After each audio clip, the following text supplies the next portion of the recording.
Mwen mette yon d'lo bouilli, mwen mette yon ti bay lay là-dedans, garlic. Mwen mette yon ti cilantro là-dedans pour li capable bouillir et puis mwen mette yon ti sel tout. So ou capable mettre yon ti sel, pas mettre trop. Et puis quand l'eau a fin bouillir net, mwen pral mette cactus là-dedans.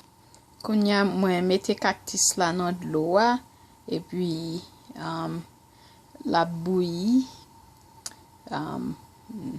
So mwen te kitel bouillir sous high, mwen mette réchaud sous high pour 5 à 10 minutes, den ouais couleur a changé, li pa vert encore, li vin ba yon couleur qui yon ti jan vert olive, tant kou là c'est tant kou c'est on li couleur a changé et puis li glissé tout.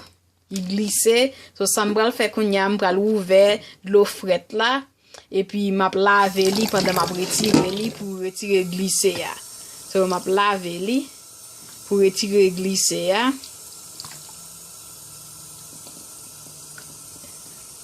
So, et puis li chaud en pile, pas man li avec main ou parce que li chaud. Ou capable prendre yon passoire pour capable couler li, but pas mettre main ou là-dedans pour pas bouler. OK, so m'a laver li.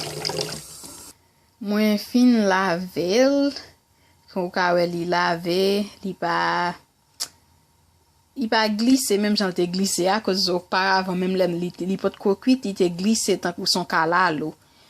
Et puis